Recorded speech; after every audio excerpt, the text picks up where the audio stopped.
Hello students, welcome back to your favourite channel magnet brains. I am Gauri Jadu, economics educator. आज हम करने वाले एक बहुत ही interesting topic cover, that is your types of diagrams. इससे पहले हम समझ चुके हैं कि डायग्रामेटिक प्रेजेंटेशन कैसा होता है। डायग्राम्स के थ्रू जब हम लोग प्रेजेंटेशन करते हैं डेटा, तो क्या हमारे बेनिफिट्स रहते हैं, क्या डीमेरिट्स रहते हैं, हर एक चीज़ को बहुत अच्छे से हम स्टडी कर चुके हैं बहुत डिटेल में। आज हम देखने वाले टाइप्स ऑफ डायग्राम, जो कि एक बहुत इंपॉर्टेंट आपका पोर्शन है इस पर्टिकुलर चैप्टर का, तो आपको उसको बिल्कुल भी इग्नोर नहीं करना है। तो बिल्कुल से स्टार्ट करने वाले, लेकिन उससे पहले मैं आपको बता देती हूँ, स्टूडेंट्स की मैग्नेट बेस एक ऐसा चैनल है जो आपको प्रोवाइड करता है high quality education, that to free of cost. If we talk about CBSE, we cover classes from kindergarten to class 12 and we also have a Hindi medium channel, जहाँ पे हम कवर करते हैं आप सभी के लिए क्लासेस 6 से लेकर क्लास 12 तक। वहाँ पे जो डिफरेंट स्टेट बोर्ड्स को हम लोग फॉलो करते हैं वो है हमारे पास MP board, UP board, Delhi board, Bihar board and Rajasthan board. तो आपको बिल्कुल बने रहना है स्टूडेंट्स मैग्नेट ब्रेन्स पर। And we also provide e notes and e books, उसकी जो लिंक है आपको बिल्कुल डिस्क्रिप्शन बॉक्स में मिल जाएगी, तो कभी भी जाके आप देख सकते हैं। तो इसी बात पे जल्दी से करना है आपको like, share and subscribe to the channel, right. तो स्टूडेंट्स, जैसे कि मैं आपको समझा रही थी कि प्रेजेंटेशन ऑफ डेटा का मतलब क्या है। कभी डेटा को ऐसे प्रेजेंट करो कि वो क्लियर हो, ठीक है। क्लियर को हम लोग ल्यूसिड भी बोलते हैं। ल्यूसिड का मतलब क्या रहता है कि क्लैरिटी रहनी चाहिए और प्लस वो अट्रैक्टिव भी लगना चाहिए। बिकॉज अगर हम कोई चीज़ को प्रेजेंट कर रहे हैं, प्रेजेंटेशन इज द कि हम बोलते हैं ना, सुंदर दिखना चाहिए, बहुत ज़रूरी है। बिकॉज तभी एक अटेंशन आ पाता है। जब भी हम अगर PPTs बनाते हैं, प्रोजेक्ट्स बनाते हैं, आंसर शीट्स लिखते हैं, वी ऑलवेज से कि आप जो भी लिख रहे हो उसको बहुत नीट एंड क्लीन लिखो, ताकि सामने वाले को आपकी इन्फॉर्मेशन पढ़ने में इंटरेस्ट आए। आप कबाड़ा जैसे लिखोगे तो वैसे ही आपके नंबर आएंगे, लेकिन आप उसी को थोड़ा अच्छे से लिखोगे। इसका मतलब ये नहीं कि अच्छे लिखने के चक्कर में कोई कुछ भी लिख रहे हैं। ऑफकोर्स आपका क्लियर कंटेंट होना चाहिए, ताकि क्लैरिटी और प्रेजेंटेशन अच्छा रहेगा, तभी तो आपकी इन्फॉर्मेशन पे ध्यान जाएगा। हमारा मोटिव ये कि इन्फॉर्मेशन पे ध्यान जाए, ना कि इन्फॉर्मेशन पे ध्यान ना जाए। तो ये वाली चीज़ एग्जाम में मत लगाना कि भैया पूरा डेकोरेशन में ही लगे हुए हैं और लिख कुछ नहीं रहे हैं। हमारा ये है कि जो भी आपने इन्फॉर्मेशन लिखी है वो इतनी क्लैरिटी से आप लिखिए कि सामने वाला एग्जामिनर का पढ़ने का मन करे। वैसे ही जब बिजनेस की बात करते हैं, वेरियस इंस्टीट्यूशंस की बात करते हैं, वो जब डेटा को प्रेजेंट करते हैं, उनका भी बस एक मोटिव यही रहता है कि अगर कोई उसको गो थ्रू कर रहा है, अगर कोई उसके बारे में पढ़ रहा है, तो उसको क्लैरिटी बनी रहे, प्लस उसको अच्छा लगे हमारा presentation. That is the only way. अब इसमें हमने पढ़ा कि आप लोग टेक्स्ट के थ्रू भी कर सकते हैं, जिसको हम लोग टेक्सचुअल बोलते हैं, ठीक है। हमने उसके बाद देखा कि आप साथ में जो रिटन या डिस्क्रिप्टिव है, साथ ही में आप डायग्राम्स के थ्रू इसको एक्सप्लेन कर सकते हो, ग्राफ्स के थ्रू आप उसको एक्सप्लेन कर सकते हो। तो बहुत सारे हमारे पास मेथड्स है जिनको हमने गो थ्रू किया है। आज हम देखेंगे टाइप्स ऑफ डायग्राम्स को। क्लियर। तो स्टूडेंट्स, जैसे कि टाइप्स ऑफ डायग्राम्स की अगर हम बात करते हैं, एक बहुत बड़ा सा आपको चार्ट दिख रहा है, बिकॉज बहुत सारे इसमें टाइप्स हैं। सो टाइप्स ऑफ डायग्रामेटिक प्रेजेंटेशन में हमारे पास जो कुछ चीज़ें आ रही हैं, इन सब के नाम बहुत इंपॉर्टेंट हैं, तो प्लीज़ नोट इट डाउन। एक हमारे पास होते हैं ज्योमेट्रिक डायग्राम्स, एक हमारे पास होते हैं फ्रीक्वेंसी बेस्ड डायग्राम्स, और एक हमारे पास होते हैं अर्थमेटिक लाइन ग्राफ्स या टाइम सीरीज ग्राफ्स, ठीक है। ग्राफ्स की बात कर रहे हैं, तो यहाँ पे क्या आएगा, एक तो ज्योमेट्रिक है हमारे पास, फ्रीक्वेंसी बेस्ड है एंड हमारे पास अर्थमेटिक है। अगर आपको पता है, हिस्टोग्राम ऑलरेडी हमने पढ़ा रखा है जब हम लोग मोड के बारे में बात कर रहे थे। ओगे हमने देखा है मीडियन के केस में, पॉलीगॉन वाला नहीं देखा है, तो वो हम देख लेंगे, ठीक है। वन डायमेंशनल डायग्राम्स हमारे पास हैं, जैसे कि बार ग्राफ्स वगैरह सिंपल होते हैं। बार ग्राफ्स के बहुत ज़्यादा टाइप्स हैं। ये बार ग्राफ्स आपको दिख रहे हैं ना, इसके बहुत ज़्यादा आपको टाइप्स देखने को मिलेंगे। पाई चार्ट्स फिर भी ईजी है, लेकिन बार ग्राफ बहुत क्रिटिकल है। इसके सारे टाइप्स आपको पता होने चाहिए। इसमें हमारे पास सिंपल, मल्टीपल, सब डिवाइडेड बहुत सारे रहते हैं। परसेंटेज, ब्रोकन स्केल, डेविएशन बार डायग्राम्स, ये सारे इसके नाम इंपॉर्टेंट है, इसको मिस नहीं करना है, ठीक है। फ्रीक्वेंसी वाला मैंने आपको बताया ही अभी। प्लस जब मैं बात करती हूँ, इसमें आता है हमारे पास टाइम सीरीज ग्राफ्स, इसका बहुत ज़्यादा पाइवट टेबल वगैरह में यूज़ होता है एक्सेल में। And you have arithmetic line graphs as well. तो ये हमारे पास एक क्विक ओवरव्यू है, अभी एक एक करके we will study about each of these, right. तो सबसे पहले आप इसका स्क्रीनशॉट ले लीजिए। ये जो पूरा आपको यहाँ पे दिख रहा है फ्लो चार्ट, ऐसा आपको बिल्कुल याद रखना है, दिमाग में बिल्कुल से छाप के रखना है अपने पास, ठीक है।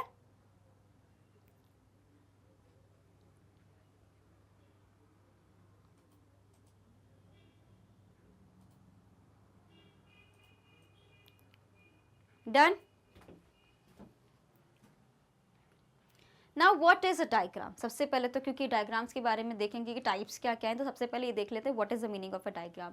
तो हम लोग जब स्टैटिस्टिक्स की बात करते हैं, statistics performs an important function by presenting a complex mass of data in a simple way that makes it easier to understand.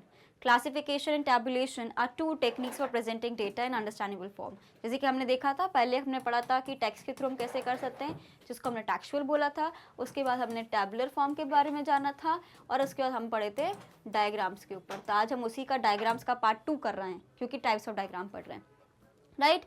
तो however as the volume of data increases, तो हमें दूसरे मेथड्स को भी देखना पड़ता है. जैसे कि पहले मैंने बोला कि आप टेक्स्ट के थ्रू बहुत, अगर आपको एक स्पेसिफिक इन्फॉर्मेशन देनी है, बहुत छोटी इन्फॉर्मेशन है, तो आप टेक्स्ट के थ्रू कर दो. वहीं पर और अच्छे से देना तो आप टेबल यूज़ कर लो. अब टेबल के बाद भी आपसे काम नहीं हो रहा और मेरी इन्फॉर्मेशन बहुत ज़्यादा इंक्रीज हो रही है, बढ़ रही है, तो इस केस से मुझे डायग्रामेटिक एक तरीके से चीज़ों को प्रेजेंट करना चाहिए, डायग्राम्स के थ्रू प्रेजेंट करना चाहिए, right. So as the volume of the data increases, और उस डेटा को हैंडल करना मुश्किल होता चला जाता है, it becomes very inconvenient even after classification and tabulation, तो हम लोग डायग्राम्स का यूज़ करना शुरू कर देते हैं. ठीक है. Thus data is presented in the form of diagrams and graphs to enable the comparison of various situations and to understand the various patterns in the data at a glance. A diagram is a visual representation of the statistical data to highlight the basic facts and relationship inherent in the data. जब मैं आपको already diagrams के बारे में पढ़ा रही थी इससे पहले, जब हमने इसके बारे में मेरिट्स, डीमेरिट्स, सूटेबिलिटी, सारी चीज़ों को पढ़ा, थ्योरी वाले पोर्शन को पढ़ा, उसमें मैंने आपको ये भी समझाया था कि डायग्राम्स हमें थोड़ी जनरल इन्फॉर्मेशन देते हैं, बेसिक फैक्ट्स देंगे. ऐसे स्पेसिफिक चीज़ों को पता लगाने के लिए थोड़ा मुश्किल रहता है ना, बिकॉज ये डायग्राम है. जनरल इन्फॉर्मेशन के बारे में तो ठीक है, स्पेसिफिक इन्फॉर्मेशन देने के लिए डायग्राम्स इतनी ज़्यादा केपेबल नहीं होते.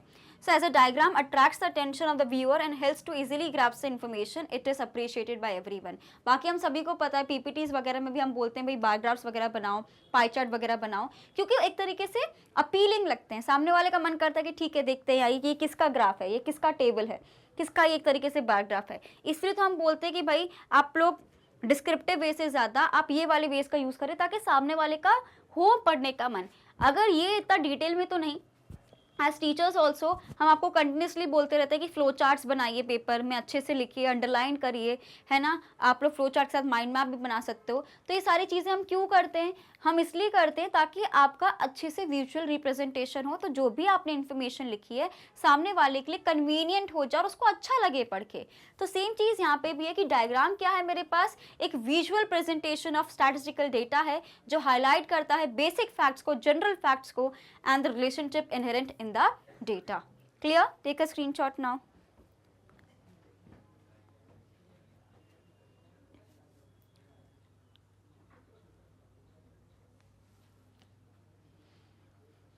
Done?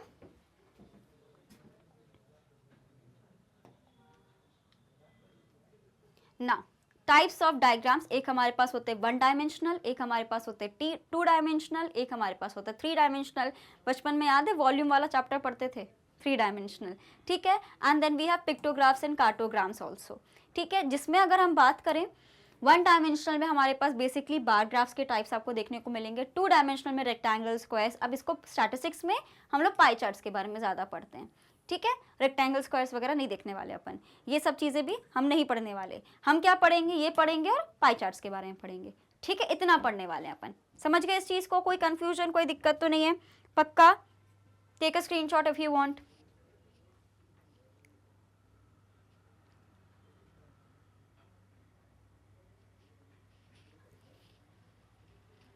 Done?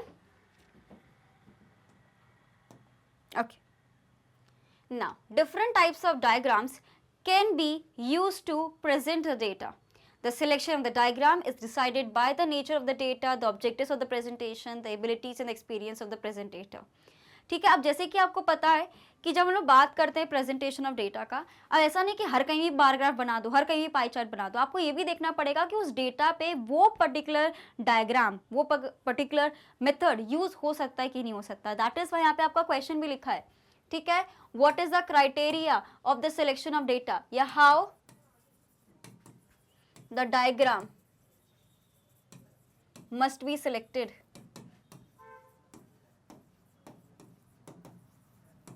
ठीक है. तो उसमें क्या आएगा हमारे पास, the selection of the diagram is decided किसके बेसिस पे है? पहला है हमारे पास nature of the data,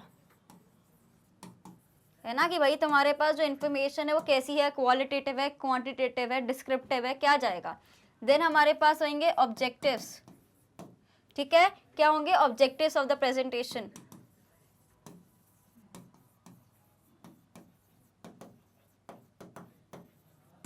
next है मेरे पास the abilities and experience of the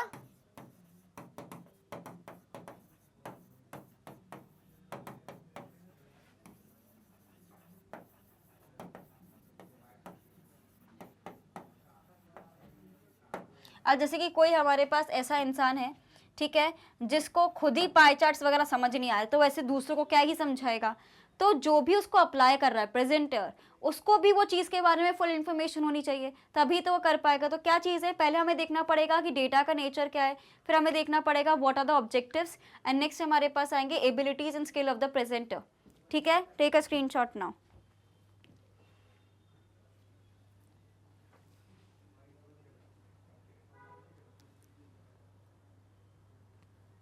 done.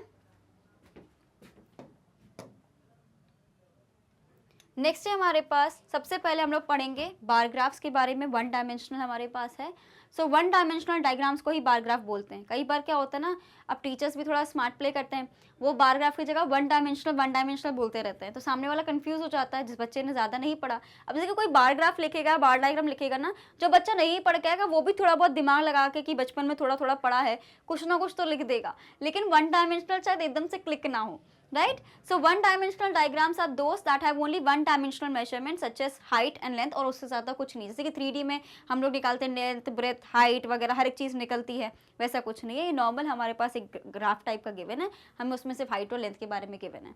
Next, in these diagrams the magnitude of the characteristic is shown by the length और the height of the bar, है ना, and the breadth of the bar is arbitrary set to make the constructed diagram more elegant and attractive.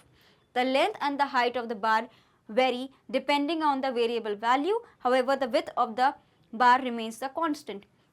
अब जैसे कि बार कितना ऊंचा जाना है, कितना कम जाना है, ये आप डिसाइड कर सकते हो, लेकिन हम लोग यूजली जब ग्राफ्स बनाते हैं, हम एक बॉक्स के मेजरमेंट के साथ ही उसको एक तरीके से कांस्टेंट ही रखते हैं, तो उसी चीज़ को हमने यहाँ पे बोला है। Clear? Take a screenshot now.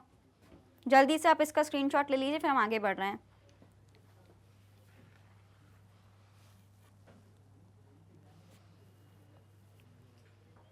Done.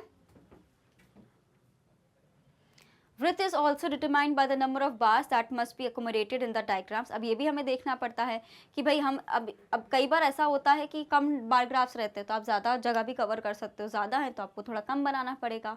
And if there are large number of items, lines can be use instead of bars, तो ये भी हम कर सकते हैं।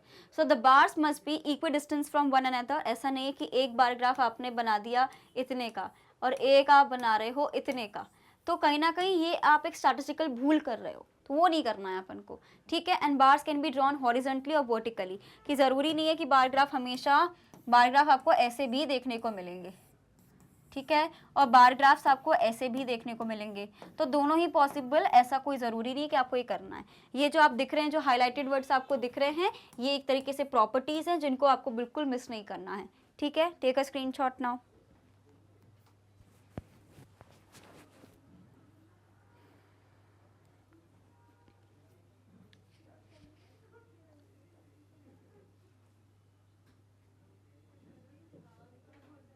डन। अब जैसे कि types of one dimensional diagram हम लोग देखने वाले हैं। अभी तो हमने समझा कि वन डायमेंशनल क्या होता है, सिर्फ लेंथ और हमें एक तरीके से हाइट गिवन रहती है, उसके बारे में ब्रेथ नहीं रहती है। तो जब हम लोग बात करते हैं सिंपल बार डायग्राम की, compromises of group of rectangular bars of equal breadth और ईच क्लास, तो यहाँ पे आपको सिंपल, जैसे कि बचपन में अपन बनाते थे ये वाले जो सिंपल इक्वल डिस्टेंस रहता था, उस तरीके से हम लोग मेजर कर लेते थे, ठीक है। तो वो कौन सा सिनेरियो होता है हमारे पास सिंपल बार डायग्राम का। मल्टीपल क्या होता है, used when a comparison is to be made between two or more variables, तो मल्टीपल हम लोग बनाते हैं। अभी एक एक करके सारे देखेंगे, so don't worry. We have subdivided also, percentage, broken scale and deviation bar diagram also, तो ये तो फिर भी हमने देखे हैं। सब डिवाइडेड कई बार आपको जो है ये इसी में ही डिवीजन भी देखने को मिलते हैं, तो वैसे टाइप के भी हमें देखने हैं। That bar relating to each phenomenon is divided into various components and each component occupies a part of bar proportional to it share in the total. जैसे कि अगर मैं बोल रही हूँ पूरा टोटल 100% है, तो मैंने बोला कि भाई जो 60% है ये है, फिर मैंने 20% ऐसे डिवाइड कर दिया, तो इस तरीके से भी डिवीजन हो जाता है ग्राफ का। अभी हम लोग पिक्चर्स देखेंगे, so don't worry. Then we have percentage bar diagram, broken scale and deviation. आप इसका स्क्रीनशॉट ले सकते हो जस्ट फॉर द एक्सप्लेनेशन। बाकी एक एक करके we are going to discuss in detail, so don't worry about it.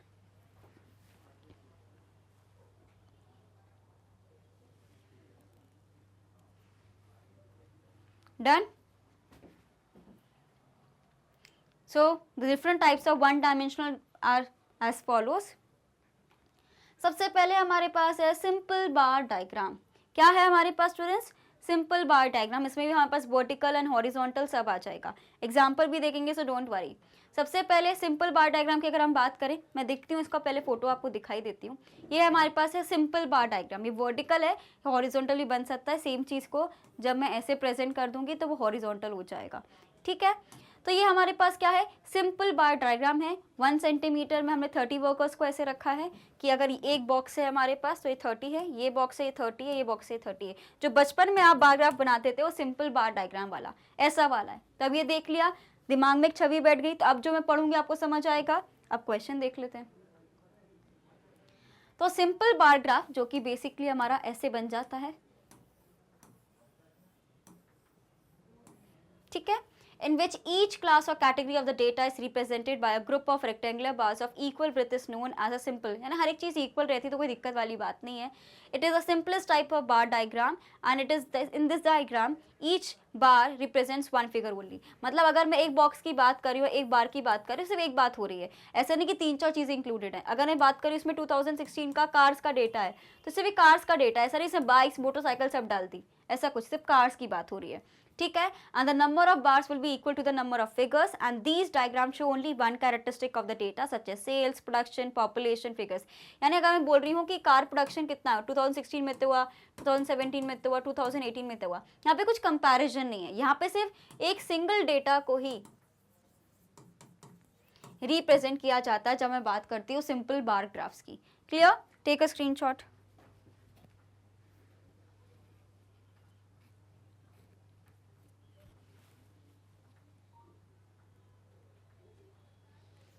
समझे?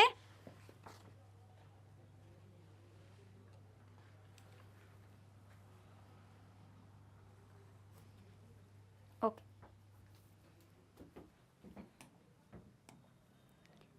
Next, the magnitude of the data is determined by the bars height और लेंथ, है ना, कि कितना ऊंचा जा रहा है, कितना उसका एक तरीके से हाइट जा रही है, उससे हमें पता चल जाता है कि क्या रेंज है। And the lower end of the bar touches the base line, therefore the height of the bar starts from the 0 unit, because ये यहाँ से शुरू होता है, ओरिजिन से शुरू होता है, तो यहाँ से इसका जो बेस लाइन है यहाँ से शुरू होगा तो वो 0 यूनिट होता है। And the diagrams can be vertical as well as horizontal. Vertical हमारे पास ये है, हॉरिजॉन्टल हमारा कुछ इस तरीके से बन जाएगा। दोनों ही पॉसिबल, ऐसा कोई रिस्ट्रिक्शन नहीं है।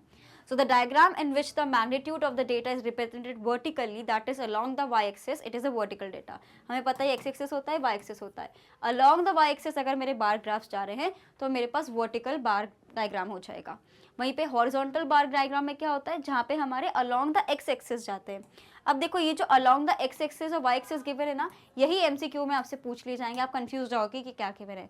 तो याद रखना है कि अगर along the y-axis जा रहे हैं मतलब मेरे बार ग्राफ ऐसे जा रहे हैं तो ये क्या हो जाएगा, वर्टिकल। along the y-axis जा रहे हैं तो क्या हो जाएगा, हॉरिजॉन्टल। ठीक है, अगर x-axis के लिए जा रहे हैं तो हॉरिजॉन्टल, y-axis के लिए जा रहे हैं तो हमारे वर्टिकल। ये चीज़ ध्यान रखनी है। ठीक है, टेक अ स्क्रीनशॉट नाउ।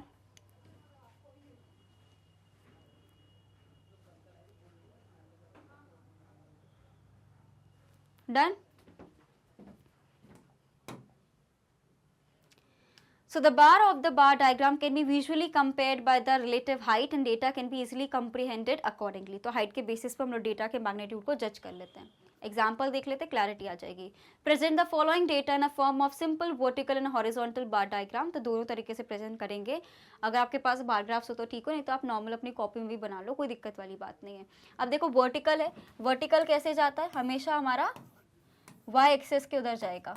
यानी हमारे जो बार ग्राफ्स है, जैसे कि अगर हम बात कर रहे हैं 30, 80, 110, 120, 140, 150, आपको कोई स्केल बनाना रहेगा, या तो आप 20 का बना लो, 30 का भी बना सकते हो। तो यहाँ पर हमने लिख दिया 30, फिर लिखा 60, 90, 120, 150, 150 से ज़्यादा है क्या, नहीं है ना। तो सिंपल सी बात है। अब यहाँ पे कैसे है, मैं 2016 लिख सकती हूँ, 2017 लिख सकती हूँ, 18, 19, 20,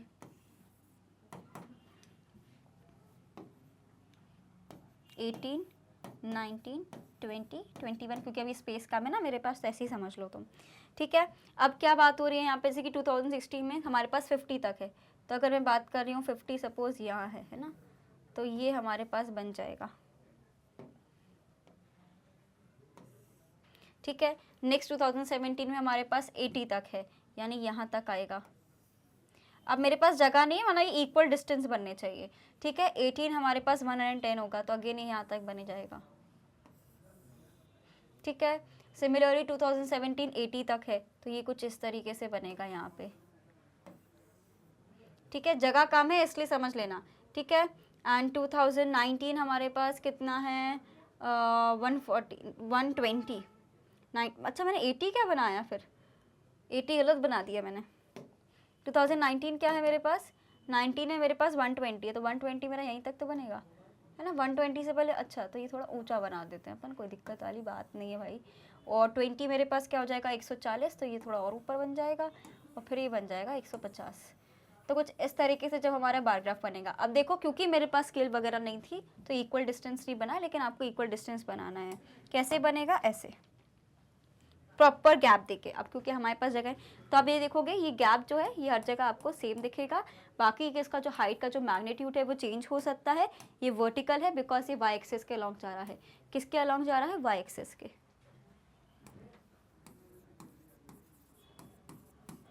ठीक है, वाई एक्सिस के अलॉन्ग जा रहा है। क्लियर, समझे। यहाँ पे आपको लिखना रहता है, जब भी हम कोई भी बना रहे हैं ना ग्राफ, आपको उसमें अच्छे से लेबलिंग करनी है। यहाँ पे लिखो आप एक्स एक्सिस, यहाँ पे लिखोगे आप वाई एक्सिस, यहाँ पे आप लिखो कि क्या इंडिकेट कर रहे हो, नंबर ऑफ वर्कर्स, यहाँ पे आप लिख रहे हो ईयर्स के बारे में, और आपको ये बताना है कि आपने स्केल क्या चुना है, कि मैं एक डब्बे को कितना मान रही हूँ, 1 सेंटीमीटर ही हम बोलते हैं, ये कितना होता है मेरे पास, 30 वर्कर्स है। तो ये आपको लेबलिंग अच्छे से करनी है, ठीक है। Take a screenshot now. समझ रहे हैं, कोई दिक्कत, कोई कंफ्यूजन, कोई परेशानी तो नहीं है आप किसी भी बच्चे को, ओके। चलो, सेम चीज़ अगर मुझे हॉरिजॉन्टली बनानी है, मतलब एक्स एक्सिस का लॉन्ग जाना है, तो आपको कुछ नहीं करना है, इसी को चेंज कर देना। यहाँ पे आप ईयर्स मेंशन कर दो और यहाँ पे आप ऐसे इंडिकेट कर दो। देखो कैसे बनता है, यहाँ पे क्या लिखा, एक्स एक्सिस लिखा, यहाँ पे लिखा वाई एक्सिस, यहाँ पे आप लिख दोगे ईयर्स के बारे में, और यहाँ पे आप लिख दो नंबर ऑफ वर्कर्स। कुछ नहीं, हम यहाँ पे लिखो 30, 60, 90, ठीक है। और यहाँ पे लिखो 2016, 17, 18, 19, 20, 21, और ऐसे करके आपको बनाते चले जाना है। क्या ही दिक्कत है, क्या ही दिक्कत है। अगेन लेबलिंग की अगर हम बात करते हैं, एक्स एक्सिस लिखना है, यहाँ पे नंबर ऑफ वर्कर्स लिखना है, यहाँ पे ईयर लिखना है, ऊपर लिख दो कैसा है, और साथ आपको स्केल लिखना ही है। This is very very important. Take a screenshot now. समझ गए, बार ग्राफ ये सिंपल वाला है, अभी इसलिए मैं डिटेल में बता रही हूँ। आगे जाके जब हम लोग बार ग्राफ्स में डिटेल में पढ़ेंगे तो मैं आपको क्विकली समझाऊंगी, तो इसलिए पहले जो सिंपल वाला एकदम अच्छे से बेसिक क्लियर कर लोगे तो सारी चीज़ समझ आ जाएंगी। बचपन में ही बनाया हो ऐसे खूब। नेक्स्ट है हमारे पास स्टूडेंट्स मल्टीपल बार डायग्राम। अब जैसे कि इसमें भी इसका एग्जांपल देख लेते हैं, मल्टीपल बार डायग्राम। अब मैंने डिफरेंट कंपनीज वगैरह ली, यहाँ पे रियलमी है, यहाँ पे रेडमी है, यहाँ पे वन प्लस है। अब मैं यहाँ पे कंपेयर कर रही हूँ कॉलेज वाइज की। देखो यहाँ पे हर एक चीज़ लिखी है, तो मैंने क्वेश्चन नहीं भी पढ़ा तो मुझे सब पता है कि कॉलेज ए का 100 लोग है, कॉलेज बी में 200 है, और कॉलेज सी में 250 है। लेकिन मैं सिर्फ एक कंपनी के पॉइंट ऑफ व्यू से देख रही हूँ, तो यहाँ पे मल्टीपल बार ग्राफ बन रहे हैं। लेकिन ऐसे कॉम्पैक्ट क्यों बना रहे हैं, बिकॉज हम सिर्फ एक सिंगल कंपनी की बात कर रहे हैं। दूसरी कंपनी के लिए जाएंगे थोड़ा गैप देके, ताकि क्लैरिटी बनी रहे, आप सेम ग्राफ टाइप का ऐसा भी बनाओगे।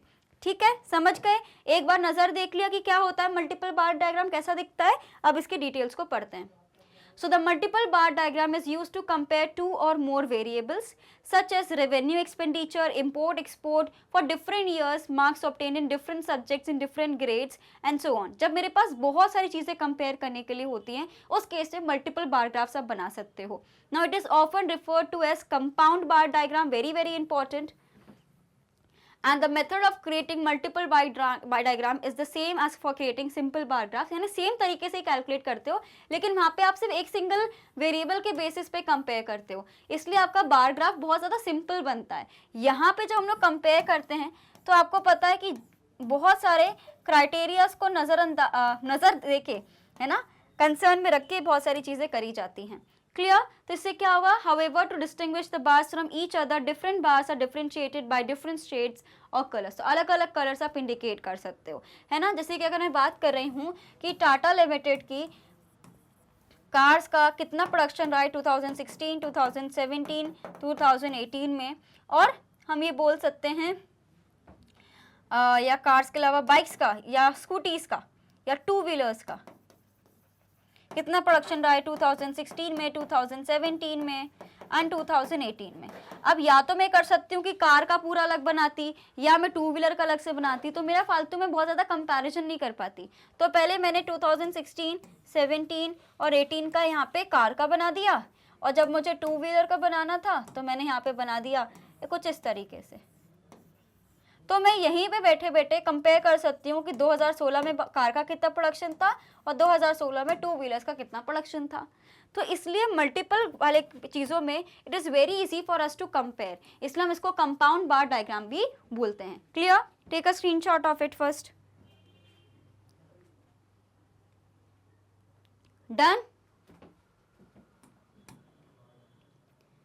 Let's take an example. Represent the following information showing the number of students that use mobile phones from Realme, Redmi, OnePlus in College A, College B, College X using a multiple bar diagram, या College C भी आप बोल सकते हो। अब देखो इसमें आपको ध्यान रखना है कि जब हम लोग बात करें मल्टीपल बार डायग्राम की, अगर सिंगल बोलते तो मैं कॉलेज ए का अलग से बनाती, कॉलेज बी का अलग से बनाती एंड कॉलेज सी का अलग से बनाती, लेकिन क्योंकि ऑलरेडी मुझे बोला क्या है कि मुझे मल्टीपल बार डायग्राम बनाना है, तो मतलब मैं कॉलेज या तो कॉलेज वाइज भी अलग अलग बना सकती हूँ, लेकिन हमें फ़ोन्स के बेसिस पे डिवाइड करना पड़ेगा, है ना। तो फ़ोन के बेसिस पे मैंने रियलमी, रेडमी और वन प्लस के अकॉर्डिंगली डिवाइड कर दिया। तो कुछ इस तरीके से मेरा पूरा फ़ोन बन जाएगा कि रियलमी में अगर हम बात करें कॉलेज ए में, कॉलेज ए के लिए मैंने डार्क ब्लू कलर यूज़ किया है कि यहाँ पे 100 स्टूडेंट्स हैं, कॉलेज बी में 200 हैं एंड कॉलेज सी में मेरे पास 250 बच्चे हैं जो रियलमी यूज़ करते हैं।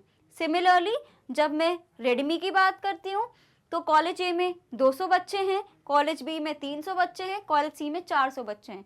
फिर हम जब बात करते हैं हमारे वन प्लस की, तो उसमें कॉलेज ए में 300 बच्चे हैं, कॉलेज बी में 400 है, कॉलेज सी में हमारे पास 500 हैं। समझ गए इस चीज़ को? तो मल्टीपल बार डायग्राम हो गया जहाँ पे 1 centimetre is equals to 100 students. Clear? समझ गए? मैम अब आप बोलोगे मैम 1 सेंटीमीटर कितना है, कैसे पता चलेगा? आपको ये देखना पड़ेगा, जो भी आपने नंबर यहाँ पे पहले लिखा होगा वो आप यहाँ पे लिख दीजिए। ठीक है, समझ गए? Take a screenshot of it. पहले क्वेश्चन का स्क्रीनशॉट लीजिए, फिर हम लोग सोल्यूशन का स्क्रीनशॉट लेंगे जल्दी से।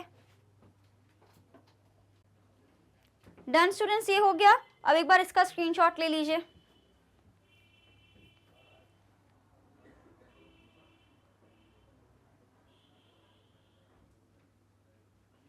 डन। नेक्स्ट है हमारे पास सब divided bar diagram. So in these diagrams, एक बार मैं दिखा दूं आपको इसको भी।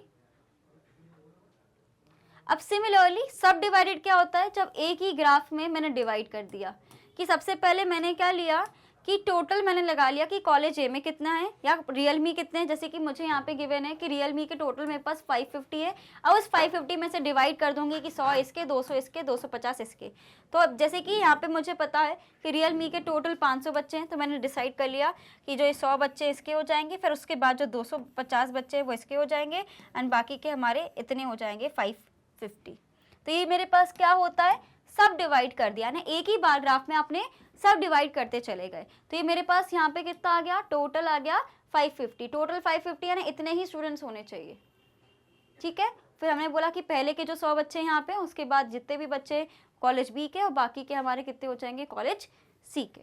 इस तरीके से मैंने डिवाइड कर दिया। बाकी आप यहाँ पे कलर्स को मेंशन कर दोगे। तो सब डिवाइड मतलब एक ही बार ग्राफ में अलग अलग डिवाइड कर दिया है। अब ये वाला as compare to the others ये थोड़ा कंफ्यूजिंग लगता है, right? So in these diagrams, the bar corresponding to each phenomenon is divided into several components, and each part of the component occupies a proportional part of the bar is to its share in the total. अगर मैं बात करूँ, जैसे कि मैं आपको example भी बता रही थी कि मेरे पास एक बार ग्राफ है, इसका टोटल है सपोज 100, ठीक है। तो मैंने क्या बोला, 60 स्टूडेंट्स यहाँ पे BST पढ़ते हैं, 20 स्टूडेंट्स यहाँ पे पढ़ते हैं इको, एंड 20% यहाँ पे पढ़ रहे हैं अकाउंटेंसी।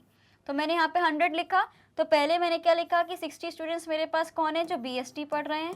फिर मैंने लिख दिया कि 20% यहाँ पे इको पढ़ रहे हैं और 20 यहाँ पे अकाउंटेंसी पढ़ रहे हैं। तो कुछ इस तरीके से मैंने इस 100 को डिवाइड कर दिया, तो यहाँ पे मैंने सब डिवाइड किया है, ठीक है।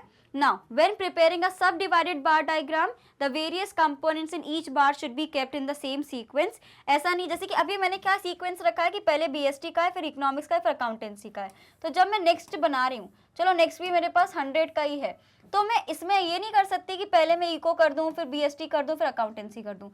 मुझे अभी भी सेम ही सीक्वेंस को मेंटेन करके चलना पड़ेगा, ठीक है। So we can not change the sequence, you have to remember this is very very important point. Clear? Take a screenshot of it.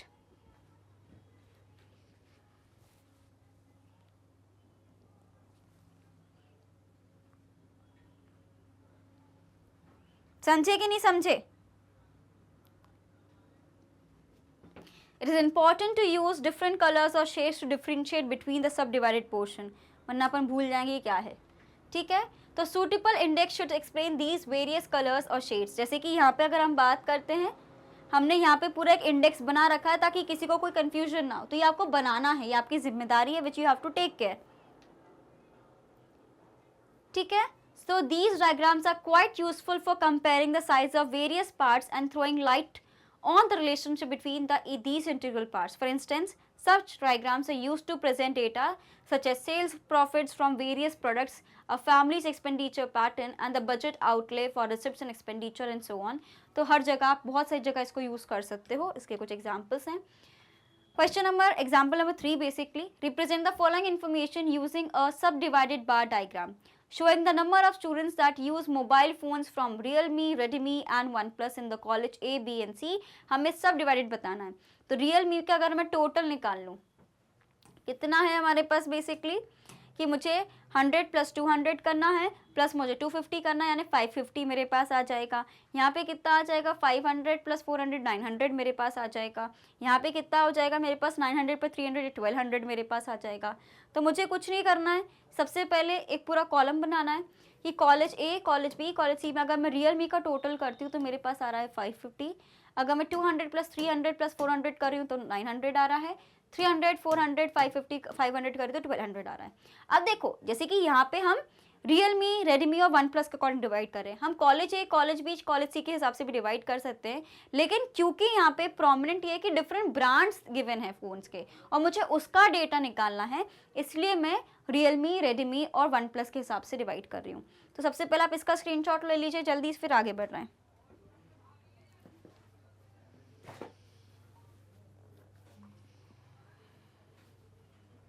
Done? Okay. अब क्या करना है, मुझे उसको बार ग्राफ में बनाना है। सबसे पहले टोटल क्या है मेरे पास, 550 है टोटल। अब मुझे देखना है इसमें कि मेरे पास कॉलेज ए में जब मैं बात करती हूँ, रियलमी कितने लोग यूज़ कर रहे हैं, 100 लोग, है ना। तो 100 लोग यहाँ पे कितने हो जाएंगे, यहाँ पे ये मेरे पास 100 लोग यूज़ कर रहे हैं, तो यहाँ पे लिख देती हूँ मैं इतना 100। फिर क्या है मेरे पास डेटा, कॉलेज बी में 200 250, ठीक है। तो ये कितना हो जाएगा, 200, ये हो जाएगा 250।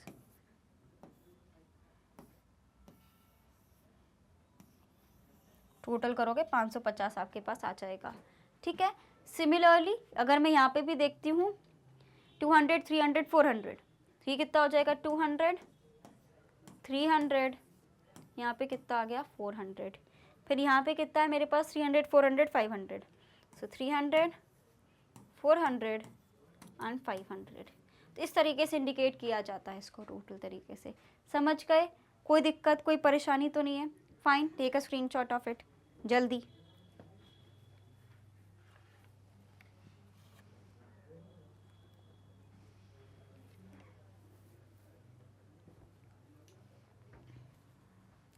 डन।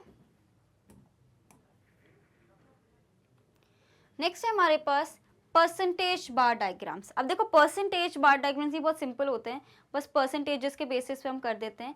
जैसे कि सबसे पहले आपको एक परसेंटेज निकालने रहेंगे एंड उसके बाद हमारा नॉर्मल ही बार ग्राफ बनेगा। तो सिंपल बार ग्राफ जैसे ही रहता है, लेकिन परसेंटेज में हम लोग निकालते हैं। तो सबसे पहले देखेंगे a percentage bar diagram is a sub divided bar diagram that indicates that the total percentage of each component rather than the magnitude, है ना, कि कितना हमारा ये ग्राफ है, इससे ज़्यादा हम इस पर ध्यान देते हैं कि कितना परसेंटेज चेंज है। So the absolute magnitude of several components are presented using a subdivided diagram and these magnitudes can be converted into relative। आप सभी को पता है कि absolute और relative के बीच में क्या अंतर होता है, ये सबको पता है कि नहीं पता, मैं बता ही देती हूँ। जब भी हमें रिलेटिव चीज़ें निकालनी रहती है तो हमें 100% से उसको करना पड़ता है, परसेंटेज में चीज़ों को निकालना रहता है, और ये हमारे पास नॉर्मल होल वैल्यूज़ रहती हैं। अगर मैं बात कर रही हूँ 800, ठीक है, इसी को जब मैं परसेंटेज में लिख दूंगी सपोज 80%, तो मेरे पास रिलेटिव वैल्यू हो जाएगी। कोई भी वैल्यू को जब हम लोग 100% में प्रेजेंट करने लगते हैं, परसेंटेज में प्रेजेंट करने लगते हैं, तो वो रिलेटिव वैल्यू हो जाती है। Each data component is express as a percentage of the corresponding total, thus in a percentage bar diagram all the bars are height of 100। Because percentage आप सभी को पता है कि वो तो 100 ही रहेगा। अब उसमें सब डिवीजन अलग अलग हो सकता है, right? While the different segments of the bar representing the various components vary in height depending on their percentage value of the total, right? तो total बदल सकता है, लेकिन हमारा जो एक percentage है वो तो 100 ही रहेगा। Take a screenshot, बाकी अभी जब हम लोग क्वेश्चन करेंगे तो समझ आ जाएगा आपको।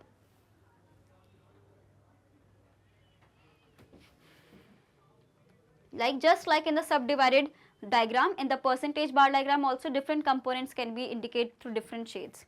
अब जैसे कि सिंपल हमें गिवन है, मुझे आउट ऑफ 150 अटेंडेंस मुझे गिवन है, तो मुझे परसेंटेज के बेसिस पे दिखानी है। निशा की 120 आउट ऑफ 150 है, सुकंत की है 75%, साहिल की 90 है और आकांक्षा की 45%, और मुझे अटेंडेंस निकालनी है आउट ऑफ 150। सबसे पहले आप इसका स्क्रीनशॉट लीजिए, फिर हम लोग देखते हैं कि कैसे निकालते हैं 150 से अटेंडेंस 100% के केस में।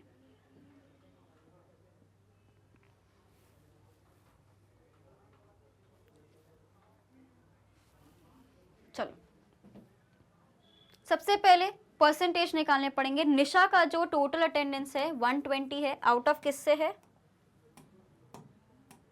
150, तो ये कितना हो जाएगा 120 डिवाइडेड बाय 150। अब क्योंकि मुझे परसेंटेज में चाहिए तो इंटू 100 करना पड़ेगा, तो ये कितना हो जाएगा मेरे पास 1200 डिवाइड बाय 15, ठीक है, 1200 डिवाइड बाय 15 मेरे पास हो जाता है 80, तो 80 मेरे पास वैल्यू आ गई। सिमिलरली 75 को मुझे 150 से डिवाइड करना है, तो मेरा क्या हो जाएगा 750 डिवाइड बाय 15, तो मेरे पास 50 की वैल्यू आ जाएगी। 90 को अगर मैं डिवाइड कर रही हूँ 90 डिवाइडेड बाय 150 इंटू मुझे 100 करना है, तो बेसिकली मुझे 900 डिवाइड बाय 15 करना है, तो मेरे पास आंसर कितना आ जाएगा 60। एंड 45 डिवाइडेड बाय, तो ये भी कट जाएगा यहाँ से, देन ये तो इसको 30 की वैल्यू आई जाएगी, बिकॉज हमारे पास आ जाएगा 15 3 सा बेसिकली 45, तो आंसर आ गया। तो सबसे पहले आपको क्या करना है, सिंपल सी बात है, उसको परसेंटेज में चेंज करना पड़ेगा। उसके लिए आप क्या करोगे, जो गिवन वैल्यू है उसको गिवन वैल्यू डिवाइडेड बाय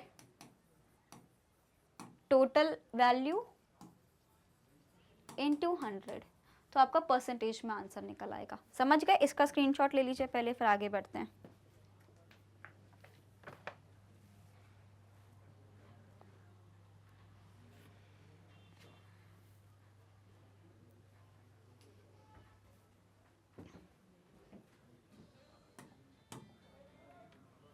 अब जैसे कि मुझे परसेंटेज बनाना है, यहाँ पे इनने क्या बोल दिया है 1 सेंटीमीटर को दे दिया है 20%। अब जैसे कि मैंने आपको बताया था परसेंटेज में कोई चीज़ निकाल रहे हैं तो टोटल तो मेरे पास 100 ही रहेगा, यानी जैसे कि यहाँ पे आप लिख दिया 20 40 60 80 और 100। आप चाहो तो आप इसको ऐसे भी बना सकते थे 10 20 30 ऐसे करके ही बोल सकते, तो यहाँ पे 1 centimetre is equals to 10% attendance हो जाता, तो भी कोई दिक्कत वाली बात नहीं थी। अब याद रखना है कि यहाँ पे जो वैल्यू आएगी वो 100 आएगी, बिकॉज जब भी मैं परसेंटेज की बात कर रही हूँ वो 100 है। अब यहाँ पे जो वैल्यूज आएंगी वो क्या इंडिकेट करेंगी, जो मैंने निकाला है। जैसे कि अगर मैंने बात करी है कि निशा की अटेंडेंस क्या है 80% है, तो मुझे पता है, यहाँ पे मैं मार्क कर दूंगी, मेरे पास कितना आ गया 80%। सुकंत की 50% है, इसकी 60 है, इसकी 30 है। ये चीज़ जो ध्यान रखनी जब भी मैं परसेंटेज वाला कोई भी चीज़ बना रही हूँ, कि पहला तो आपको यहाँ पे लिखना है वाई एक्सेस, यहाँ पे लिखोगे आप एक्स एक्सेस, यहाँ पे आप सेंटीमीटर्स को डिटरमाइन कर दो कितना आप लिखना चाह रहे हो। ये वाली जो वैल्यू है ये है इम्पॉर्टेंट, कि यहाँ पे आपका 100 आना चाहिए। बाकी ये बार ग्राफ्स तो आप बना लोगे, मुझे ही पता है। ये आपको रखना है कि यहाँ पे 100 वैल्यू आनी चाहिए। ठीक है, समझ गए इस चीज़ को? जल्दी से आप इसका स्क्रीनशॉट लीजिए, फिर आगे बढ़ते हैं।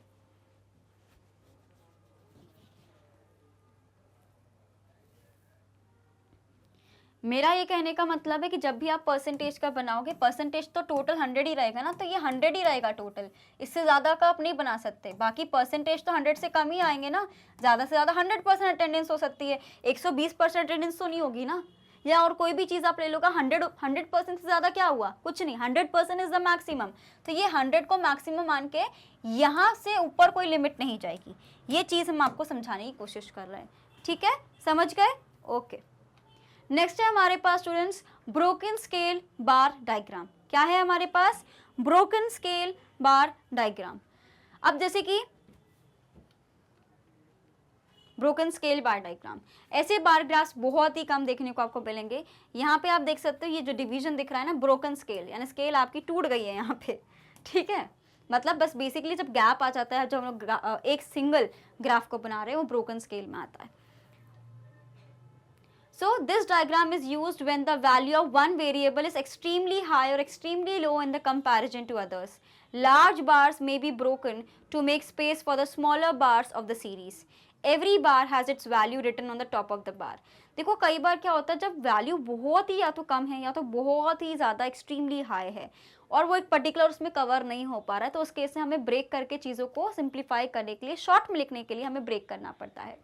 So when the majority of the data figures are of low magnitude and one or the more of the figures are of unusual large magnitude, broken scale diagram is used to present the data. आपको याद रखना है, आपसे question पूछा जा सकता है, when is broken scale diagram is used? तो ये हमारा उसका आंसर है। तो इसको ज़रा ना लाइटली मत लीजिए, अच्छे से पढ़िए। Take a screenshot of it fast. समझे कि नहीं समझे इस चीज़ को?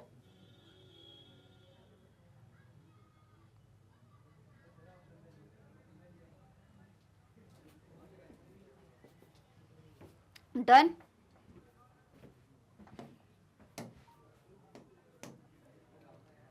एग्जाम्पल का ध्यान देंगे सभी।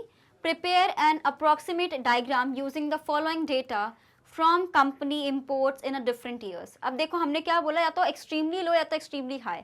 अब जैसे कि यहाँ पे 150 है, 200 है, 300 है, 500 है। अब अचानक से सेम बार ग्राफ पे आप इतना बड़ा डेटा कैसे ही लिख पाओगे? इट इज़ नॉट पॉसिबल ना। आप ऐसा तो नहीं है, अगर हम बात कर रहे हैं यहाँ तो ईयर्स आ जाएंगे। अब जैसे कि यहाँ पे मैं 100 100 100 करके भी लेती हूँ तो मैं कितने बनाऊंगी, और अगर मैं 500 का लेती हूँ तो कोई मतलब नहीं है, बिकॉज 150 200 300 तो आप कितने ऐसे ऐसे करके बनाओगे? नॉट पॉसिबल ना। देखो फिर से समझा रही हूँ, आप सबसे पहले इसको नोटिस करो। ईयर तो मुझे गिवन है 2016 17 18 19 20, कोई दिक्कत वाली बात नहीं है, वो तो हम कवर कर लेंगे। इशू कहाँ पे आ रहा है? जो यहाँ पे इम्पोर्ट्स गिवन है ना, इम्पोर्ट्स की जो मुझे वैल्यू गिवन है यहाँ पे। अब जो इंपोर्ट्स की यहाँ पे जो वैल्यू गिवन है, एक है 150, एक है 200, एक 300 500। तो सपोज मैं ऐसे बार ग्राफ बना रही हूँ कि ठीक है ना, कि यहाँ पे तो मेरा ईयर आ जाएगा, यहाँ पे मेरा एक्स एक्सेस हो जाएगा और यहाँ पे मेरा वाई एक्सेस हो जाएगा, कोई दिक्कत वाली बात नहीं है। अब जैसे कि यहाँ पे क्या बोल रहे हैं, अब मैं क्योंकि ये वैल्यूज़ मैं यहाँ पे लिखती हूँ वाई एक्सेस पे, तो 150 200 300 500 और यहाँ पे आ गया 2500। तो चलो आप बोल रहे हो कि मैम एक ही में अकोमोडेट करके देखते हैं। तो मैंने ये 500 बना दिया, ये मैंने बना दिया 1000, ये मैंने बना दिया 1500, ये मैंने बना दिया आपका 2000 और ये आ गया मेरे पास सपोज 2500। ठीक है, तो ये मैंने कर दिया। अब सपोज आपको ये बनाना था ना, मेन तो आपको ये था कि मैम ये बनाना है। चलो 2000 यहाँ पे मैंने लिखा 16, यहाँ पे लिखा 17, यहाँ पे लिखा मैंने 18 19 और 20। अब आप क्या बोल रहे हो कि 90 मेरा 18 का है 2500, तो 18 का 2500 है। चलो ठीक है, मैंने यहाँ पे मार्क कर दिया कि 18 का यहाँ पे 2500 है। ठीक है, मैं यहाँ पे मार्क कर रही हूँ क्योंकि मेरे पास ज़्यादा जगह नहीं है। ऐसा बन गया हमारा ग्राफ।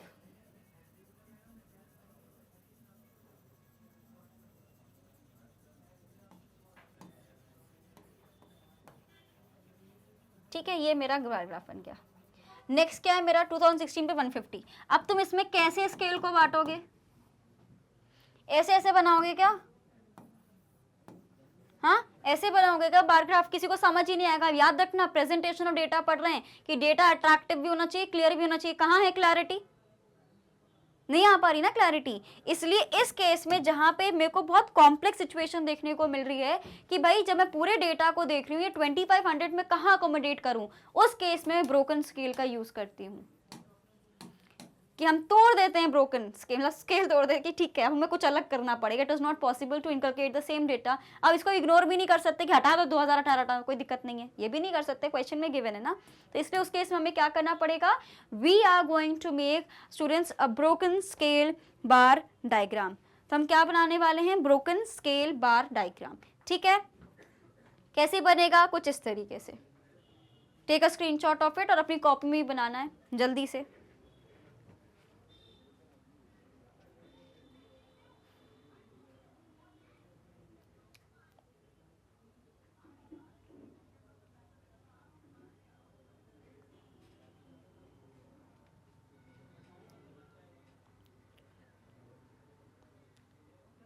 समझे कि नहीं समझे भाई साहब?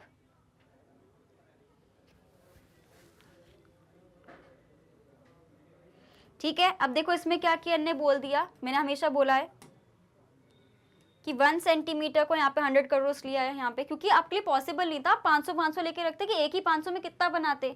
तो हमने क्या बोल दिया, 2016 में हमारे पास 150 है। आपको ये ऊपर लिखना रहता है, कभी भी खाली नहीं छोड़ने वाली जगह, हमेशा यहाँ पे आप लिखेंगे कि क्या वैल्यू आप यहाँ पे कैलकुलेट कर रहे हैं। ठीक है, तो अगर मैं बोल रही हूँ कि ठीक है यहाँ पे 2016 में हमारे पास 150 करोड़ का, आपको लिखना है यहाँ पे कि 100 करोड़ की वैल्यू है। भले आप यहाँ पे पूरा मत लिखो, लेकिन आप न्यूमेरिकल डेटा लिख दो। यहाँ पे 200 है। अब आपको पता है कि मैक्सिमम जो मेरे पास जा रहा है वो 600 है। ठीक है, तो यहाँ पे 600 लिख दिया। अब ये जो बचा हुआ है हमारे पास, टोटल आपके पास 2500 हो जाएगा। तो जो भी इस वैल्यू को देख रहा है वो समझ जाएगा कि बचा हुआ मेरे पास 1900 की बात कर रहे हैं, कि 1900 का डेटा अलग है, बाकी 600 तक यहाँ पे इन्हें यहाँ पे कवर कर दिया है। बिकॉज ये डेटा बहुत ज़्यादा अलग था, तो इसमें कोई गलती नहीं है। जिसको स्टैटिस्टिक्स पता है उसको पता है कि उन्होंने ब्रोकन स्केल बार डायग्राम को बनाना पसंद किया है। Clear? So that is why उनने यहाँ पे क्लियरली लिख दिया कि भाई ये 2500 की वैल्यू है, यहाँ तक जो वैल्यू है वो 600 आप मान लीजिए, और ये मेरे पास 1900 की वैल्यू हो गई। और बाकी आप देख लीजिए कैसे, यहाँ पे गिवन है 300 गिवन है, यहाँ पे 500 गिवन है।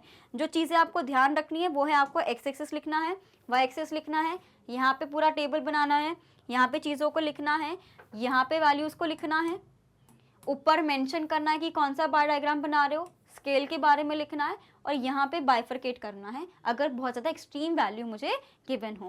क्लियर? Take a screenshot. ये बहुत बहुत इंपॉर्टेंट है, क्योंकि ये हर किसी से नहीं बनता है, समझ नहीं आता है, इसलिए थोड़ा इसको ध्यान से पढ़ेंगे सभी। Take a screenshot of it fast. ठीक है, समझ गए? कोई दिक्कत, कोई परेशानी तो नहीं है इसमें? पक्का? आगे बढ़ें, चलो। नेक्स्ट है मेरे पास deviation bar diagram. So these diagrams are used to represent net changes in the data such as net profit, net loss, net export, net imports. अब आपको पता है हमने ये सारी चीज़ें अभी आपने ज़्यादा नहीं पढ़ी, लेकिन नेट प्रॉफिट वगैरह के बारे में तो पढ़ा है आपने जब आप लोग बनाते हो अपना प्रॉफिट एंड लॉस वगैरह, है ना। तो डेविएशन का मतलब एक तरीके से होता है कुछ चेंज या एक तरीके से कुछ गैप, है ना। तो जैसे कि अभी अभी पूरा कैलकुलेट करके बताऊंगी, इसका एग्जाम्पल आप देख लो कि डेविएशन का मतलब होता है कि क्या फर्क पड़ा है, जो आपने प्लान किया था, जो आपने सोचा था और जो हुआ है उसमें क्या अंतर है। That is basically your deviation. तो जब हम डेविएशन बनाते हैं ना, उसमें कुछ चीज़ें पॉजिटिव भी आती हैं, कुछ चीज़ें नेगेटिव भी आती हैं, और दोनों को ही आपको इंकलकेट करना रहता है। तो वो कैसे होगा वो देखने वाले हैं, लेकिन उससे पहले जस्ट एक बार देख लो कि ये इस तरह का कुछ बार डायग्राम हमें देखने को मिलने वाला है। बाकी मैं पूरा एक्सप्लेन कर रही हूँ ना, चलो। So these diagrams are used to represent net changes in the data such as net profit, net loss, because मैंने क्या बोला, पॉजिटिव के साथ साथ नेगेटिव डेटा भी हमें यहाँ पे शोकेस करना है। So in these diagrams only changes are shown, not the original data. कितना चेंज आया, 10% प्रॉफिट है, 10% लॉस है, ये बता रही हूँ। मैं न्यूमेरिकल टर्म्स में नहीं बता रही हूँ, ओरिजिनल डेटा की बात नहीं हो रही, हम परसेंटेज के बेसिस पे ही देख रहे हैं या बेसिकली देख रहे हैं on the basis of the changes only. अगर मैं बात कर रही हूँ कि पहला जो मेरा खर्चा आ रहा था, कॉस्ट, पहले इनिशियल कॉस्ट मेरे पास कितना था, इनिशियल कॉस्ट मेरे पास 200 आ रहा था, अभी प्रेजेंट का जो कॉस्ट है मेरे पास आ रहा है 300, तो मेरे लिए एक तरीके से लॉस है, बिकॉज पहले मैं 200 रुपये में सामान बना रही थी, अब मैं 300 रुपये में बना रही हूँ, तो मेरा कितने का यहाँ पे -100 क्या है, ये लॉस है। तो मैं ये -100 की वैल्यू लिखूंगी, मैं 200 300 का जिक्र कहीं नहीं कर रही, मैं सिर्फ और सिर्फ ये -100 को कैसे लिखना है इसको सोचूंगी, ठीक है। Okay, now the values in these diagrams might be both positive and negative, जो मैंने अभी आपको लिख के भी बताया, and positive values are displayed above the X axis, जैसे कि आप सभी को पता है कुछ इस तरीके से हमारा रहता है बार ग्राफ, ये 0 रहेगा, ये y है, ये x है, अगर एक्स एक्सिस के अबव है तो ये पॉजिटिव है, एक्स एक्सिस के नीचे है तो ये नेगेटिव है, ठीक है, ये आपको ध्यान रखना है, ठीक है। Take a screenshot of it first, फिर आगे बढ़ते हैं। ये एरोज लगा लेना भाई, एरोज बड़े जरूरी हैं, ठीक है। एक प्रॉपर स्टैटिस्टिक्स की तरह अगर हम बात करें, स्टैटिस्टिकल डेटा को कैसे रिप्रेजेंट करता है, उसके कुछ हमारे पास वैल्यूज़ हैं, उसका ध्यान रखना है। पॉजिटिव नेगेटिव वैल्यूज़ दोनों हमारे पास यहाँ पे आएंगी, एंड यहाँ पे ओरिजिनल डेटा शोर केस नहीं होता, सिर्फ और सिर्फ जो चेंजेस हमें देखने को मिलते हैं, only the changes are taken into concern, ठीक है। सिर्फ चेंजेस की यहाँ पे बात हो रही है, उससे ज़्यादा किसी भी चीज़ की यहाँ पे बात नहीं हो रही है। चलो एग्जाम्पल देखेंगे सभी। The following data shows the scale proceeds and the cost of a firm in different areas. Use a deviation bar diagram to represent the profit and loss made by the firm, क्योंकि यहाँ पे हमें देखना है कि कितना profit कमाया है, कितना लॉस कमाया है। ईयर्स मुझे गिवन है, सेल्स मुझे गिवन है, कॉस्ट मुझे गिवन है, तो बेसिकली मुझे पता लगाना है कि मैं अपनी माइनस करूँगी सेल्स माइनस कॉस्ट, तो मुझे प्रॉफिट का पता चल जाएगा, है ना। कि अब अगर मैं देख रही हूँ यहाँ पे कि मैंने सेल कितना किया है 120 का, कॉस्ट मेरा 90 का था, तो एक तरीके से मेरे लिए प्रॉफिट वाला सिचुएशन हो गया, राइट। अब जो प्रॉफिट वाला सिचुएशन है उसको हम पॉजिटिव लिख देते हैं या आप नॉर्मल वैल्यू लिख दो, अगर नेगेटिव सिचुएशन है तो आपको उसको माइनस में लिखना रहता है, ठीक है। अब जैसे कि यहाँ पे क्या हो रहा है स्टूडेंट्स, कोई चीज़ मैंने 90 में बनाई, 120 में मैं बेच रही हूँ, 120 रुपये मेरे पास रिटर्न आ रहा है, तो मेरे पास अच्छा है ना, क्योंकि ये 30 लाख का, तो मेरे पास एक तरीके से प्रॉफिट ही हो रहा है, तो इसलिए मैं इसको ऐसे ही लिख दूंगी, या तो मैं पॉजिटिव करके ऐसे भी लिख सकती हूँ, कोई दिक्कत नहीं है। अब जैसे कि यहाँ पे आप देखिए, है ना, अब यहाँ पे सेल प्रोसीड्स मेरे पास हो गए 130 का, यहाँ पे मेरा कॉस्ट आया 120 का, देन अगेन फिर भी अगर कॉस्ट कम है तो अच्छा है, यहाँ पे 140 का था, यहाँ पे 120 -20, यहाँ पे सेल प्रोसीड्स मेरे पास 160 का हुआ है, लेकिन कॉस्ट मेरे पास 170 का, यानी 170 में मैंने कोई चीज़ बनाई और 160 का मेरे पास एक तरीके से अर्न हुआ है, मेरे पास 10 का लॉस हो गया। यहाँ पे भी कॉस्ट मेरे पास 210 का है, सेल प्रोसीड से मेरे पास 165 की हुई है, अगेन -35 का मेरे पास लॉस हो गया। तो जो भी मैं माइनस में इंडिकेट कर रही हूँ वो एक तरीके से मुझे लॉस के बारे में बता रहे हैं। तो सबसे पहले आप इसका स्क्रीनशॉट लेंगे और अपनी कॉपी में भी इस चीज़ को जल्दी से बनाएंगे। All of you have to make this in your copies, right. समझ गए इस चीज़ को, कोई कन्फ्यूजन तो नहीं है, कैसे माइनस हुआ, कैसे प्लस हुआ, कैसे कैलकुलेट कर रहे हैं। I hope this is clear to all of you, right? Okay. So deviation graph कैसे बनेगा, सबसे पहले पूरा कैलकुलेट कर लिया, ईयर को मैं कहाँ लिख दूंगी, ईयर मेरे यहाँ पे आ जाएंगे जो भी मैं बार ग्राफ्स के नीचे बनाऊंगी, प्लस डेविएशंस कितने हैं, मैक्सिमम डेविएशन आपको यहाँ पे कितने का देखने को मिल रहा है 35 और यहाँ पे मिल रहा है 30, 40 का ही बना लेते हैं। तो यहाँ पे आपने देखा 10 20 30 40 यहाँ पे लिखा, पॉजिटिव एक्सेस पे, नेगेटिव एक्सेस पे भी 10 20 30 और 40 लिखा, बिकॉज अगर नेगेटिव एक्सेस मेरे पास 10 तक ही रहता तो कोई दिक्कत नहीं थी, मैं सिर्फ 10 तक बना सकती थी, लेकिन नेगेटिव मेरे पास -35 भी है, इसलिए मुझे -40 तक बनाना ज़्यादा बेटर लगेगा, ठीक है। तो जब मैं बात करती हूँ डेविएशन बार ग्राफ की, तो यहाँ पे पॉजिटिव नेगेटिव दोनों आता है। मैंने अभी आपको समझाया है कि अगर मेरे पास ग्राफ ऐसे बन रहा है, ये एक्स एक्सिस है, ये मेरे पास वाई एक्सिस है, यहाँ पे मेरे पास पॉजिटिव वैल्यूज़ आएंगी और यहाँ पे मेरे पास नेगेटिव वैल्यूज़ आएंगी। अब क्योंकि मैं जब यहाँ पे डेविएशंस को देख रही हूँ, पॉजिटिव मेरे पास 30 है, नेगेटिव मेरे पास 35 है, तो मतलब 10-10 का मैं गैप रख सकती हूँ, तो मैं 10 20 30 40 यहाँ पे लिख दूंगी। सिमिलरली मैं नेगेटिव का ही बताती हूँ, तो 1 2 3 4 आप ऐसे बना सकते हो, लेकिन यहाँ पे माइनस लिख देना, ठीक है।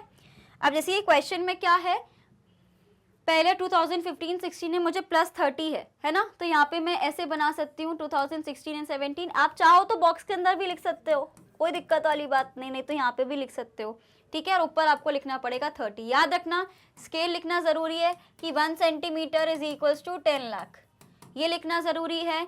यहाँ पे आपको प्रॉफिट एंड लॉस लिखना ज़रूरी है, माइनस प्लस का ध्यान रखना है, एक्स एक्सिस लिखना है, वाई एक्सिस के बारे में लिखना है, ठीक है। और ऊपर ये वाली वैल्यू लिखनी है।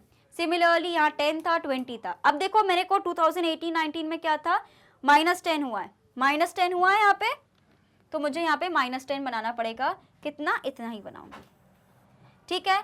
सिमिलरली अगर मुझे -35 करना है तो मेरा यहाँ तक वैल्यू जाएगी। अगेन यहाँ पे भी लिखना पड़ेगा, ये -35 है, -10 है, और यहाँ पे आप ऊपर की तरफ लिख सकते हो कि 2018 है, 19 है, या आप इधर भी लिख सकते हो कि 2019-20 है। ये टोटली आपके ऊपर डिपेंड करता है कि how do you want to create it. Clear, समझ गए इस चीज़ को। तो इस तरीके से भी मैं अपना ये डेविएशन बार ग्राफ बना सकती हूँ। समझ गए, कोई कंफ्यूजन तो नहीं है। जो मैं ये गोले बना रही हूँ ना, यहाँ पे सर्कल्स बना रही हूँ, ये एक तरीके से आपको बताने के लिए कि ये चीज़ आपको लिखनी है, इसको इग्नोर नहीं करना, ये लिखना है। यहाँ पे भी आपको लिखना पड़ेगा, ठीक है। समझ गए, कोई दिक्कत तो नहीं है। Take a screenshot of it fast.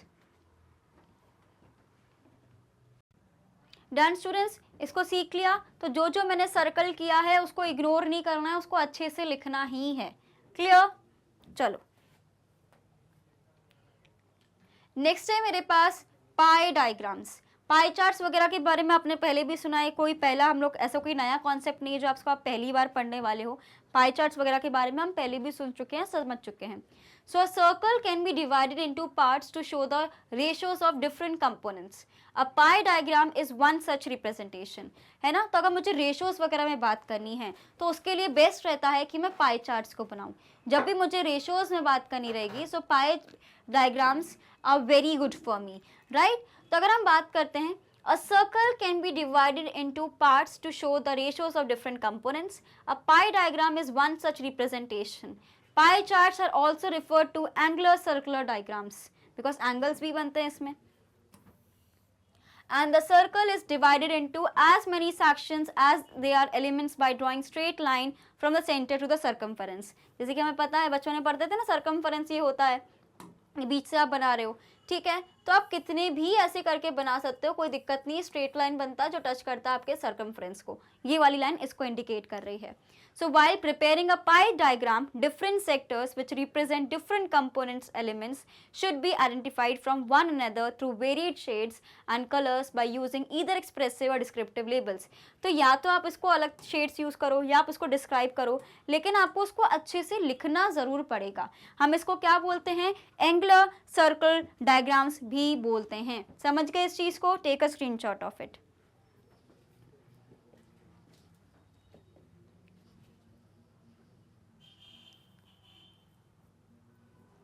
ये जो अदर नेम्स वगैरह है ना, हर बार ग्राफ वगैरह के, इनको जरूर ध्यान रखना है, इसमें बड़ा कंफ्यूजन हो जाता है, तो इनको नहीं भूलना है अपन को, ठीक है। चलो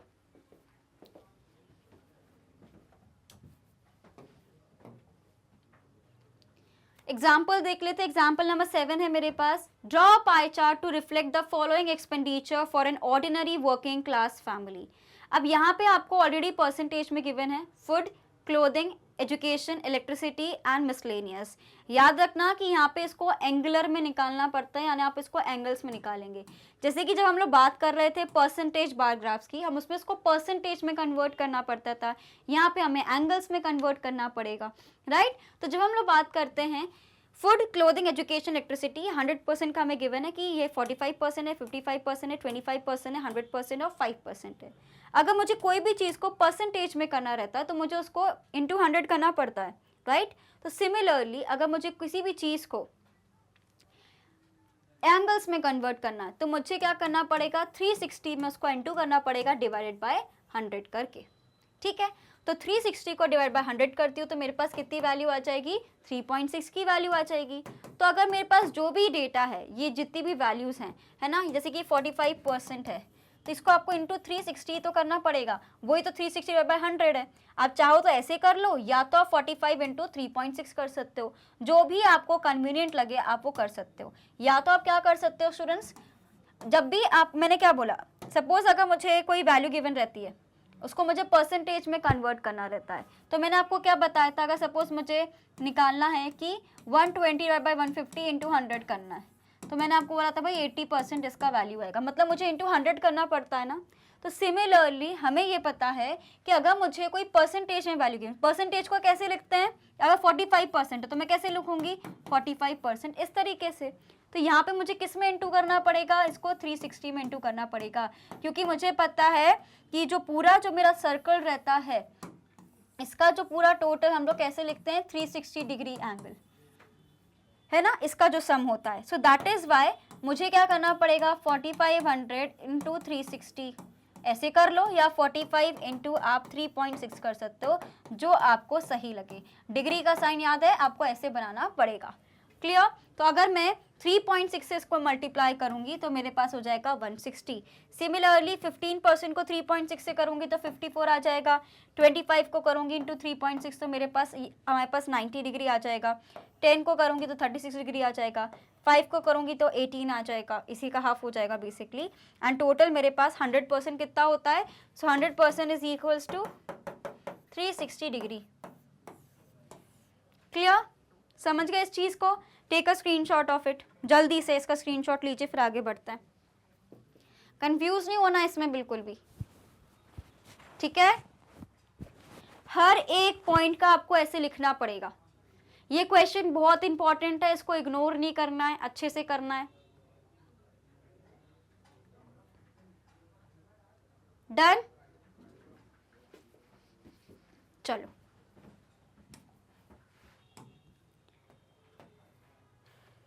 अब देखो, अब इसी में according to the degrees of the angles at the centre the circle is divided into 5 parts, hence the pie diagram from the given data will be represented as. तो जैसे कि आपको पता है, तो आपको उसको डिग्रीज में निकालना पड़ेगा, आपको उसकी जरूरत पड़ेगी, है ना, डी की। डी से हम लोग बनाते थे, तो ये जैसे कि हमने बोला आपने इतना डिग्री बनाया, तो आप इसको डिग्रीज में भी लिख सकते हो, या तो डायरेक्टली परसेंटेज में भी लिख सकते हो कि अगर मेरे पास 35% है, ये मेरे पास 45% है, ये मेरे पास 20% है, इस तरीके से भी आप डिवाइड कर सकते हो। क्लियर? तो जैसे कि यहाँ पे हमें पता था कि 45 डिग्री कितना हो जाएगा 160 डिग्री, तो ये जो पूरा है ना मेरे पास एक्चुअली में 160 डिग्री है, जो बेसिकली 45% है। फिर जैसे कि अगर हम बात करते हैं 15 का, ये है हमारे पास 54 डिग्री, ठीक है, तो 15 का कितना हो जाएगा 54 डिग्री, ठीक है। एजुकेशन है मेरे पास, ये आई थिंक 90 डिग्री के उसमें जाएगा, इसलिए आप ये देख सकते हो 90 डिग्री का एंगल बना रहा है, ठीक है। इलेक्ट्रिसिटी मेरे पास 10% है, ये मेरे पास 36 डिग्री हो जाएगा, और ये मेरे पास 18 डिग्री हो जाएगा। आप डिग्रीज में भी लिख सकते हो, परसेंटेज में भी लिख सकते हो, कोई दिक्कत वाली बात नहीं है। लेकिन ऑफकोर्स आपको उसके लिए जो उसके इक्विपमेंट्स वगैरह हैं उसकी ज़रूरत पड़ेगी ही पड़ेगी। क्लियर? ऐसे अंदाजे से तो बनाओगे नहीं आप, है ना, इसलिए आपको अपना जो डी होता था ना, डायमीटर नहीं, क्या बोलते थे, आई फॉरगॉट, जो डी होता था जिसको रख के आप बनाते थे, एंगल्स बनाते थे बचपन में ज्योमेट्री क्लासेस में, वो आपको चाहिए रहेगा पाई चार्ट्स वगैरह बनाने के लिए, ठीक है। समझ गए? 25 डिग्री कितना है मेरे पास, यहाँ पे 90 है, तो इसलिए 90 डिग्री एंगल बना रहा है, ठीक है। ये मेरे पास 160 है, ये मेरे पास 36 है, ठीक है, और ये मेरे पास 18 डिग्री है, ये मेरे पास आई थिंक 25 था, लेट मी जस्ट चेक, 54 था, और ये मेरे पास 54 डिग्री है, ठीक है। समझ गए? टोटल बेसिकली आपको याद रखना है कि 100% जो मेरे पास क्या रहता है, वो मेरे पास 360 डिग्री का रहता है।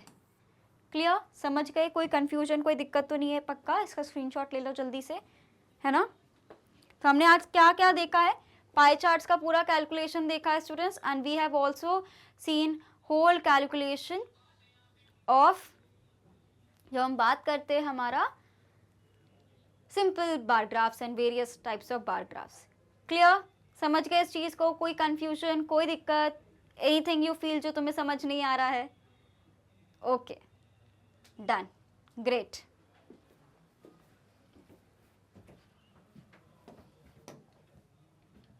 तो स्टूडेंट्स यही था हमारा आज का सेशन, जहाँ पे हमने बहुत अच्छे से डिस्कस कर लिया है कि what are the different types of diagram, जिसमें हमने वन डायमेंशनल में बेसिकली हमने वो देख लिया हमारा पूरा बार ग्राफ्स के बारे में। 2 डायमेंशनल के केसेस में हमने पाई चार्ट्स वगैरह को, सारी चीज़ों को देख लिया है। आपको कोई भी कंफ्यूजन हो, कोई भी दिक्कत हो स्टूडेंट्स, आप मुझे बिल्कुल कमेंट सेक्शन में बता सकते हैं।